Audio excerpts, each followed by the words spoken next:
A difference of 2.3 electron volt separates two energy levels in an atom. What is the frequency of radiation emitted when the atom makes a transition from upper level to lower level?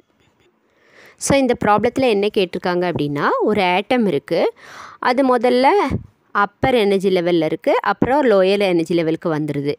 அப்போ அதோட difference, அந்த energy லெவல்ஸுக்குள்ள difference வந்து 2.3 electron வோல்ட்டுன்னு கொடுத்துருக்காங்க. அப்படி வரும்பொழுது ஒரு ரேடியேஷனை emit பண்ணோம். அந்த ரேடியேஷனோட ஃப்ரீக்குவென்சி என்ன அப்படின்னு கேட்டிருக்காங்க. ஸோ அந்த ரேடியேஷனோட எனர்ஜி வந்து hν அப்படின்னு நமக்கு தெரியும். ஸோ அந்த எனர்ஜி வந்து E = 2.3 எலக்ட்ரான் வோல்ட்டுன்னு கொடுத்துட்டாங்க. ஸோ இப்போ நான் என்ன பண்ணணுன்னா, எலக்ட்ரான் வோல்ட்டை நான் ஜூலாக மாற்றணும். அதனால 1.6 × 10⁻⁹ மல்டிப்ளை பண்ணிக்கிறேன். எனர்ஜி இன் எலக்ட்ரான் வோல்ட் வந்து எனர்ஜி இன் ஜூலாக கிடச்சிரும்.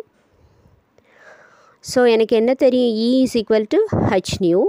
therefore நியூ தான் எனக்கு வேணும், ஃப்ரீக்வென்சி தான் கேட்டிருக்காங்க. Frequency E/h.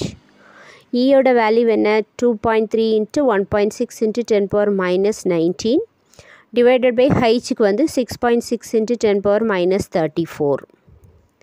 ஸோ இதை நம்ம கால்குலேட் பண்ணோம் அப்படின்னா 5.6 × 10⁻14 ஹெர்ட்ஸ். ஃப்ரீக்வென்சியோட யூனிட் வந்து ஹெர்ட்ஸ். நம்ம இதை ஈஸியாக பண்ணிவிடும். பட் என்ன பண்ணுவோம் அப்படின்னா, எலக்ட்ரான் வோல்ட்டை ஜூலாக மாற்ற மறந்துடுவோம். ஸோ ஞாபகமாக நீங்கள் அதை மாற்றிக்கோங்கம்மா. ஸோ இங்கே நம்ம யூஸ் பண்ண ஃபார்முலா வந்து E = hν.